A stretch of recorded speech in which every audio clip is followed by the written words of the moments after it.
What's up, everybody? My name is Shannon and I am still waiting for my Satyr, and today we are talking about Atlantia by Ally Condy. So I didn't know this when I picked the book up because sometimes I'm not the best at looking at authors and remembering books that they've written, but this is the same person who wrote the Matched trilogy, and I read that book a really long time ago. Like, it was one of the first books I listened to on audiobook, and I remember being super underwhelmed by it. I never read the rest of the series, but this book seemed really interesting because Atlantia is about like this city under the sea. Obviously, it's not about mermaids, but it is the society that's under the sea, and there is a society above, and every so often they'll let some of their people go to live above, but that's going to be a really hard life because the air is hard to breathe, and it's going to be a life in service to the world above, trying to keep them living. And we have this girl named Rio who has been dreaming her entire life to finally go above. So we do have a kind of an interesting Little Mermaid type of story going on here, and as the story goes on, we do learn that Rio is a siren, so she can't use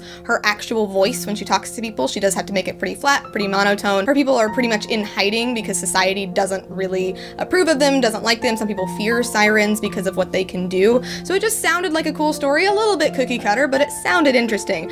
But I will say that this book, again, was still super underwhelming, and unfortunately, this is the weird part. So I listened to this book, and it's narrated by probably my favorite narrator, which is Rebecca Soler. I've loved everything that she's narrated, and even this book, she couldn't make interesting, and I think that's because this main character has to talk with a flat, monotone voice, and she can't inflect on anything, and it was just really super boring to listen to. I mean, if I had been reading the book, I don't know if that would have made a difference, but that definitely brought it down quite a bit. I also didn't like that Rio just really doesn't ever know anything. Like, everything is being told to her. She doesn't ever trust anybody, so it's like, okay, like, we've already been over this. I thought you were like trusting people now, and I feel like she never makes any progress. She's never really making any character development, and it's also super preachy about like using your voice and speaking up and like all of that kind of stuff. So it was very just cookie cutter YA girl empowerment, that kind of stuff.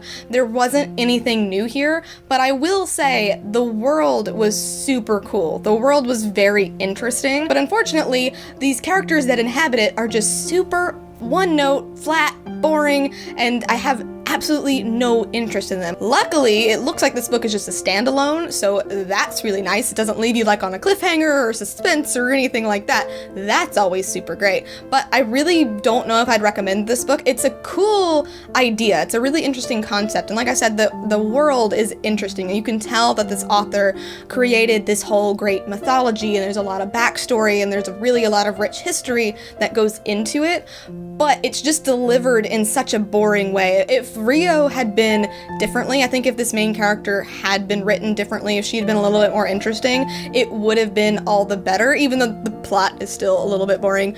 But it really comes down to these characters just not being anything. They're super boring, I didn't care about them, and by the end of this book, I was just so happy to be done with it. I am giving this book a C- because it's not a bad book. I didn't enjoy it all of that much, but it is interesting. There are still some good things there, like I said, with the world building, all that kind of stuff.